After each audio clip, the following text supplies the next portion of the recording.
friends. Welcome to the Inkandescent Show on GTV Broadcasting on FOX5 PLUS in Washington, D.C. I'm Hope Katz Gibbs, founder of Inkandescent PR and Publishing Company, and very proud host of this show.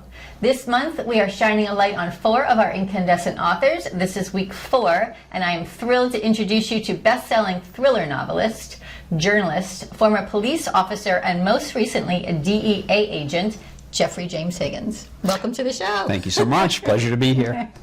So Jeff and I run a project at his restaurant in Old Town Alexandria, a fantastic Egyptian Mediterranean bistro called Elaine's, and it's elaine'sliterarysalon.com.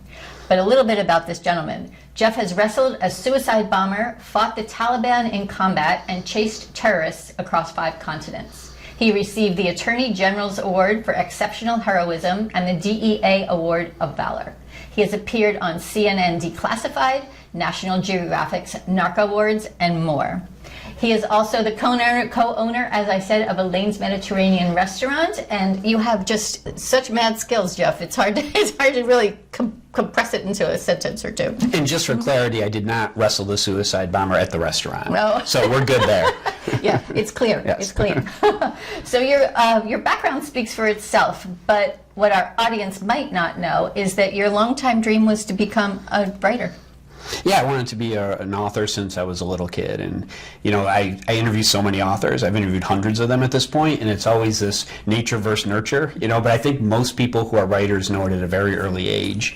You know, from the time I was probably 4 or 5 years old, my parents would tell me stories, they would read to me, and I just always wanted to be a writer. I remember being, you know, waking up early in the middle of the night and turning on a light and hiding under the covers and writing with a notebook and pencil until my fingers were raw, you know. And not surprisingly really, but that's a very common story for authors, where they were just writing from the earliest times. It's like this drive where you have to tell a story, and if you're not telling a story, you don't feel right. Like if I'm not writing every day, after like 2 days of that, if I get 2 back-to-back days without any words on paper, I start to get really grouchy. Yes. You can ask my wife; she'll confirm this.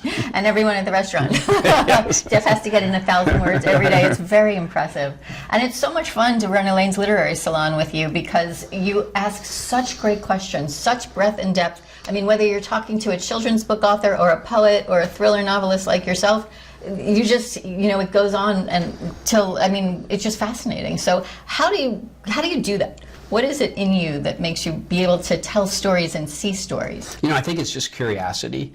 It's the same thing that makes people want to watch our podcast, which, by the way, you have driven to #1 on both Spotify and Apple for Literary Salon. Well, so you, man. we have a wonderful audience. But the thing that makes people want to read a book or watch a movie or watch something on television is this, like, we're coded in our DNA to understand and to learn through story. And so when I'm interviewing somebody, whether it's somebody like a bioethicist or a theologian or a thriller writer, you know, I'm really curious as to like what drives them, what makes them want to write. The publishing industry is brutal, as you know, and it's really hard to be a writer. And it's one of those weird professions where everyone thinks they have a book in them. Somewhere north of 80% of people say they're going to write a book someday, but only 3% of them ever start and about 1% ever finish, because it's easy to read a polished product, but it's actually hard to make something out of whole cloth. Absolutely. And you have this wonderful service where you help authors get through that process, and you say, go for it. You are such a great cheerleader, but